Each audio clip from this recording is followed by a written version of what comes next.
सेठ साहब, आपने भी आज एक ट्वीट किया, अप्रिशिएट किया एक अच्छे इकदाम के ऊपर। वो तो मैं आपसे पूछूंगी कि आपने उसमें से किसको अलग कर दिया, माइनस करके ट्वीट किया। लेकिन कल एक ऐलान हुआ, नवाज शरीफ साहब की रहनुमाई हुई, तो सियासी बातों के बजाय उन्होंने रिलीफ पे जोर दिया। आपने भी अप्रिशिएट किया कि उनका फोकस उस तरफ है।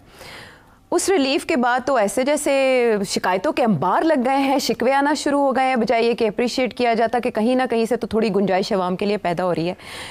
प्यारी बीबी और प्यारे भाई ट्विटर पे ये बातें शुरू हो गई हैं। मुस्तफ़ा कमाल साहब ने प्यारी मरियम बीबी, पहले प्रेस कॉन्फ्रेंस करके नवाज शरीफ साहब को उन्होंने तनकीद का निशाना बनाया और उन्होंने कहा कि हम नवाज शरीफ साहब को पंजाब का नहीं पाकिस्तान भर का लीडर समझते हैं।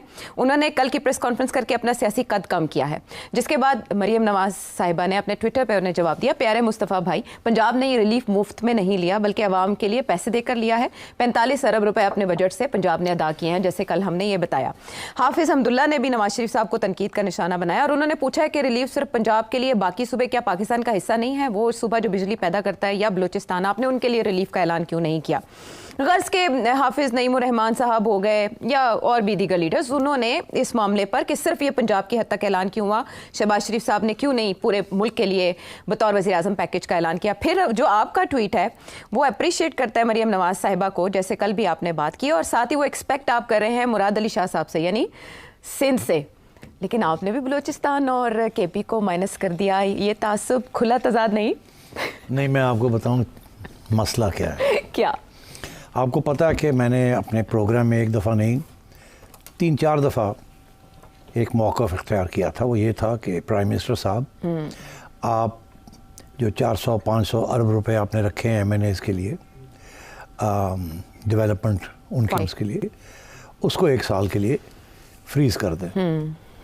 और साथ ये भी मैंने कहा था कि जो PSDP है, पब्लिक सेक्टर डेवलपमेंट प्रोग्राम, जिसके अंदर कुछ 1600 अरब रुपए रखे थे, फिर कम करके 1200 हुए, मैंने कहा था इसको भी आप कम करें। कोई ज़रूरत नहीं है इस साल एक साल अगर आप कोई नई डेवलपमेंट नहीं करेंगे, कोई नए अंडरपासेस नहीं बनेंगे, कोई सड़कें ठीक नहीं होंगी, तो इसको भी 1 साल के लिए मुलतवी कर दें। और जो पैसे आप बचाएंगे PSDP से और MNAs से, ये मेहरबानी, और आप गवर्नमेंट एक्सपेंसेस वैसे ही कम करने जा रहे हैं कुछ मिनिस्ट्रीज वगैरह, तो ये पैसे आप गरीब आवाम की और मिडिल क्लास के लिए मुहैया करें। और आपने जो टैक्सेस लगाए हैं सबसे लोएस्ट अर्नर्स को, वो टैक्सेस को रिवर्स करें। और ये जो बिजली सबके लिए इतनी महंगी हो गई है, मेरे लिए महंगी रहने दें, मेरे लिए टैक्स रेट भी महंगा रहने दें, मगर जो लोग 200, 300, 400 वाले यूनिट्स वाले हैं, उनके लिए प्लीज़ ये उनको सहूलत देनी चाहिए, because they are under enormous pressure और जेन्युइनली बड़ी तकलीफ़ हो रही है। और ये आपकी सियासत के लिए भी अच्छा नहीं है, पाकिस्तान के लिए भी अच्छा नहीं है।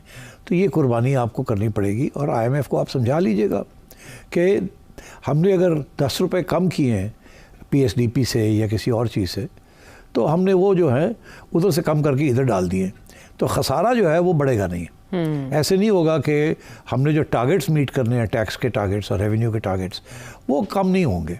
अलबत्ता ये ज़रूर है कि इधर से निकाल के इधर हमने डाल दिया, तो ये आप पॉलिसी इख्तियार करें। अच्छा, तो मैंने 1 दफ़ा नहीं, 2 दफ़ा, 3 दफ़ा मैंने ये बात कही। अच्छा, तो अब मुझे ज़ाहिर है बड़ी खुशी हुई जब मैंने देखा कि पहले मियाँ साहब ने, शहबाज साहब ने वो 3 माह के लिए एक छोटा सा पैकेज दिया। जी, जुलाई में उन्होंने दिया। मैंने फिर भी अपनी मौक़िफ़ नहीं बदला। मैंने कहा ये बहुत थोड़ा है, इसको और बढ़ाएं। और आपने टैक्स के बारे में कुछ नहीं किया। जिसकी तनख्वाह 50,000 रुपये है या लाख रुपए महीना है, उनसे कोई टैक्स मत लें। आप जो 2 लाख रुपए महीने वाले भी हैं, उनसे 5,000 टैक्स ले लें, सिर्फ ये कि वो एक टैक्स नेट में आ जाए। मगर बहुत बोझ है, GST लग गया है, इनडायरेक्ट टैक्सेशन बढ़ गई है, महंगाई इतनी ज़्यादा है। तो प्लीज़ आप अपने खर्चे जो हैं वो कम करें। और रेवेन्यू को जो आपको मिल रही है वो फिर थोड़ी कम हो जाएगी, मगर क्योंकि खर्चे कम हो जाएंगे तो फिर भी इक्विलिब्रियम बैलेंस रहेगा। तो एक इकोनॉमिक पॉलिसी के तहत और सियासी तौर पे ये मैं बात कर रहा था। तो उसके बाद मेरी चिड़िया ने खबर दी कि बात जो है वो पहुंची है कहीं तक, और वहाँ कुछ बहस शुरू हो गई है, डिस्कशन शुरू हो गई है कि हाँ शायद कुछ हमें करना चाहिए। तो ज़ाहिर है मुझे बड़ी खुशी हुई। फिर जब ये अनाउंसमेंट ये हुई कि मरियम नवाज शरीफ ने ये फ़ैसला किया कि उन्होंने रिलीफ देनी है 45 अरब रुपए की, और वो पंजाब के लिए, तो ज़ाहिर है ये तो फिर तवक्को थी कि बाकी लोग कहेंगे जी पंजाब में क्यों सिलेक्ट किया तुझे, बाकी लोग क्यों नहीं, उनके लिए क्यों नहीं किया? तो वो सवाल तो जायज़ है, मगर उसका जवाब अब ये है, जो मुझे समझ आ रही है, जो बात हुई है वो ये है कि आपको पता है कि एक पूरी मुहिम चल रही है कि NFC अवार्ड को एडजस्ट किया जाए जी। है ना ऐसे जी। ठीक ठाक लोग, मुफ्ता इस्माइल कह रहा है NFC अवार्ड में बहुत पैसे प्रोविंसेस को चले जाते हैं, नजरसानी कर लें, हाँ वो उसको कट करें, हाँ। वो फार्मूला वापस करें, लेके आए, फेडरल गवर्नमेंट के पास पैसे कुछ नहीं बचता, कुछ नहीं बचता। और फेडरल गवर्नमेंट ने बात की प्रोविंसेस के साथ कि भाई इसको ज़रा रिव्यू कर लेते हैं, प्रोविंसेस ने ना कर दी। सबसे आगे ना करने वाले सिंध प्रोविंस। अच्छा। और हमेशा सिंध प्रोविंस सबसे आगे होती है, वो कहती है नो, क्योंकि वहाँ गवर्नमेंट जो है वो हमेशा पीपल्स पार्टी की होती है, और पीपल्स पार्टी की मौक़िफ़ ये है और MQM का मौक़िफ़ ये है कि हमारे पैसे बढ़ने चाहिए, कम नहीं होने चाहिए। वो कोई गुंजाइश देने के लिए तैयार नहीं। अच्छा। और इसीलिए कालाबाग डैम भी नहीं बनता, और भी कोई इस किस्म के प्रोजेक्ट्स रुक जाते हैं, बिकॉज सिंध अपोज करता है उसको। अब वो बाकी पॉलिटिक्स क्या है अपोज की और क्या नहीं है, बट बेसिकली कुछ ऐसे नेशनल प्रोजेक्ट्स हैं जिनको प्रोविंसेस अपोज करते हैं, खसूसन KP और सिंध। और वो इसीलिए करते हैं, वो समझते हैं इसमें पंजाब का फ़ायदा है।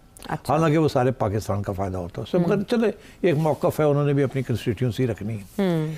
तो यहाँ फिर ये बात चल रही थी, IMF ने ये कहा कि अच्छा अगर वो नेशनल फाइनेंस कमीशन अवार्ड को एडजस्ट नहीं करते और पैसे कम नहीं लेते और वो आपको आइनी तौर पे देने पड़ रहे हैं, तो फिर ऐसे करें कि जब बजट ख़त्म होता है, साल ख़त्म होता है, तो जो पैसे बच जाते हैं प्रोविंसेस के पास, जो वो खर्च नहीं करते अपने, जो उनके पास पैसे आए हुए होते हैं, कुछ उनके अपने बजट के पैसे होते हैं। अच्छा। और कुछ नहीं, काफ़ी सारा हिस्सा होता है जो फेडरल गवर्नमेंट से NFC अवार्ड के ज़रिए मिलता है उनको। तो हर पंजाब के अंदर 400-500 अरब रुपए, 300, 400, 300, 400, 500, 200 इतने हर साल पैसे बच जाते हैं जो खर्च नहीं होते। अच्छा।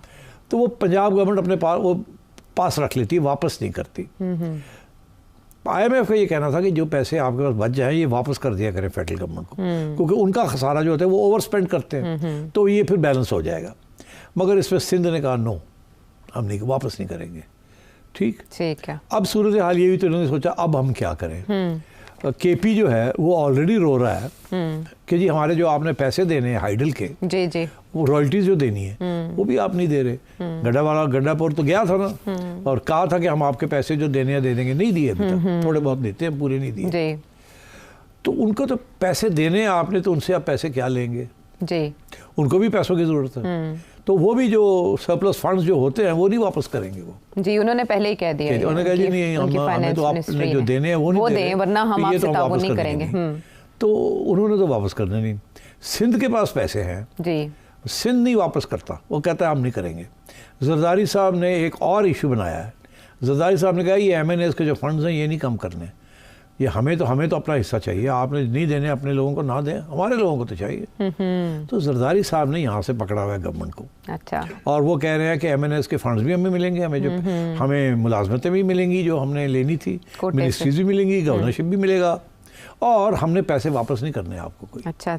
आप और पैसे लगाएं यहाँ सिंध के अंदर। अच्छा। MQM का भी यही मौक़िफ़ है, क्योंकि वहाँ वो इकट्ठे हैं, क्योंकि MQM डिपेंड करती है कि फेडरल गवर्नमेंट वहाँ आके पैसे लगाएगी। अच्छा। क्योंकि पीपल्स पार्टी वहीं पैसे लगाती है जहाँ उनकी वोटिंग है। जहाँ MQM के स्ट्रॉन्ग होल्ड्स हैं वहाँ पीपल्स पार्टी पैसे नहीं लगाती है, प्रोजेक्ट्स नहीं करती। तो ये इस किस्म के मसले हैं सिंध के अंदर। अब मैंने जो मुझे पता तो ये हुआ यही है कि मरियम ने ये बैठ के प्राइम मिनिस्टर साहब ने कहा होगा कि ये कि मैं आपसे कहूँ कि मेरे पैसे वापस करें, आप मेहरबानी करें, और कम से कम पंजाब हमारी होम कंस्टिट्यूंसी है, उसको तो पक्का करें आप अपनी जेब से ये।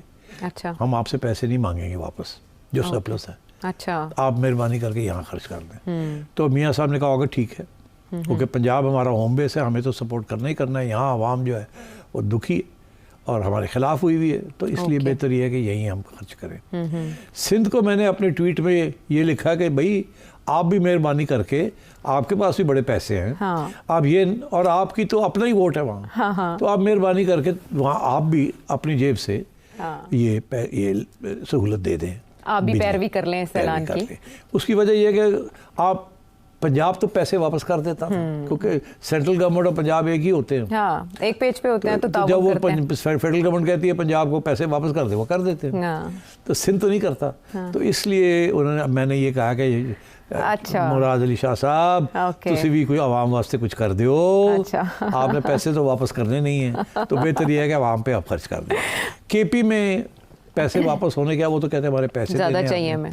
और बलूचिस्तान में तो सब्सिडी दी जाती है वैसे ही, बिकॉज एक पस मंज़र इलाका है and it's also very poor and so that is why उसका जिक्र मैंने नहीं किया। उनको बेचारे के पास तो अपने पैसे होते ही नहीं हैं, सारे के सारे पैसे जो है वो फेडरल गवर्नमेंट के होते हैं। आपको याद होगा कि जब जरदारी साहब प्रेसिडेंट थे और पीपल्स पार्टी की गवर्नमेंट थी 2008 से लेकर 2013 तक, तो उन्होंने 100 अरब रुपए आगाज़ हुकूक बलूचिस्तान पैकेज दिया था। तो वो बेचारे तो गरीब हैं, उनसे आपने क्या पैसे लेने हैं। अब ये बात तो मैंने एक्सप्लेन कर दी क्यों मैंने पंजाब की तारीफ़ की और क्यों मैंने शाह साहब को कहा कि शाह साहब तुम भी जेब खोलो और आवाम के लिए कुछ करें, और ये आवाम आपकी है, ये आपकी है। अच्छा, अब ये MQM वाले जो हैं ये तो जाहिर है। अब आइए जमात इस्लामी को क्या तकलीफ हुई जी। जमात इस्लामी ने तो प्रोपेगेंडा पॉइंट बनाना है, ठीक है ना, ये एक ही गल हुई। दूसरी बात यह है कि जमात इस्लामी कराची में उनकी ज़्यादा अहमियत है कंपेयर टू लाहौर और पंजाब। KP में भी वो हार चुके हैं, बलूचिस्तान में भी उनकी कोई खास नहीं है। कराची में उनकी एक रिवाइवल हुई है जी जी, तो वो बड़े कंसर्न्ड है लाइक MQM हाफिज साहब की वजह से। हाँ जो भी है। अच्छा नहीं मिस सॉलिड। हाँ तो मौलाना ठीक ठाक है, जो नए लीडर्स हैं उनके तो वो पॉपुलिस्ट हैं। तो मैं समझता हूँ कि उनका भी बनता था ये कहना कि जी यहाँ भी पैसे खर्च करें। मगर मेरा ख्याल है कि उनका बेहतर ये बनता है कि वो शाह साहब को कहें, पीपल्स पार्टी को कहें कि जी इतने भी पैसे खर्च करो, सही जगह मुतालबा करें। हाँ वहीं मगर वो अच्छा होता है ना फेडरल गवर्नमेंट को अटैक करना। It's always good idea to do that. तो फेडरल गवर्नमेंट दबाव डाल दे, मतलब फेडरल गवर्नमेंट दबाव नहीं डाल सकती सिंध गवर्नमेंट के ऊपर। अच्छा तो जरदारी साहब दबाव डाल रहे हैं ना फेडरल गवर्नमेंट के ऊपर। अच्छा तो फेडरल गवर्नमेंट कौन होती है वहाँ करने वाली? जिस दिन जरदारी साहब ने कहा खुदा हाफिज तो फिर फेडरल गवर्नमेंट भी गई। तो इसलिए जरदारी साहब ने यहाँ से जानते कितने हो तुम पंजाबी हो। अच्छा समझ आ गई। पाकिस्तान के बाद ही खपेगा, पहले सिंध से खपे और पैसा खपाओ। तो ये इस किस्म की इशू है। हाँ लेकिन इसमें जो मुस्तफ़ा कमाल साहब है उन्होंने जवाब भी मरियम साहिबा को यही आप वाला दिया है कि अगर सिंध हुकूमत का बर्ताव पिछले 15 साल से अच्छा होता तो हम आपके पास ना आते। तो ठीक है ना, वहीं एहतजाज करें, वहाँ लॉन्ग मार्चेस करें, लड़ाई झगड़े करने हैं तो करें वहाँ। लेकिन जमात फेडरल गवर्नमेंट कुछ नहीं कर सकती वहाँ, नहीं कर सकती। हमें उसकी वजह समझ आ गई। मजबूरी है ना, वो हिलने नहीं देते जरदारी साहब। ऐसी बात है, वो कहते हैं इत्थे ना आना, साडा घर है। हाँ सप्लाई लाइन है, काट देंगे, इत्थे नहीं आ सकते। तो जमात इस्लामी का ये कहना कि रिलीफ कुछ महीनों पे नहीं होना चाहिए था, ये बड़ा इंपॉर्टेंट पॉइंट है। आई थिंक रिलीफ इसलिए उन्होंने ये गर्मियों के मौसम में दी है। पहले शहबाज साहब ने भी 3 महीने की दी थी, इन्होंने भी, क्योंकि विंटर के अंदर कंजम्पशन गिर जाती है। अच्छा। समर के अंदर पंखे भी ज़्यादा चलते हैं, फ्रिज भी ज़्यादा चलते हैं, फ्रीजर्स भी ज़्यादा चलते हैं, AC ज़्यादा चलते हैं। वैसे ही बहुत गर्मी होती है तो बिजली बड़ी कंज्यूम होती है। विंटर के अंदर बिजली कंजम्पशन गिर जाती है। तो उस वक्त जो लोग इस वक्त जिनके 400 यूनिट का बिल आ रहा है उनको विंटर के अंदर 150-200 का बिल आता है। तो आई थिंक वहाँ इतना ख़तरा नहीं है। अच्छा। खतरा यही समर मंथ्स में था। काश के ये 3 महीने पहले कर देते, या पहले सोच के ये करते ही ना जो गलत काम किया कि लगा दिया और अब जाके सॉरी करके तो अब कर रहे हैं जब गाली पड़नी शुरू होगी। इनमें इतनी अकल नहीं है कि भाई कोई ऐसा काम मत करो जहाँ गाली आपको पड़नी है और जुल्म कर रहे हैं आप। जी जी। पहले ना करते। तो मैं ये समझता हूँ कि ये बैड पॉलिसी प्लानिंग है and that's what has happened. But चले, देर आया दुरुस्त आया, कुछ तो दिया।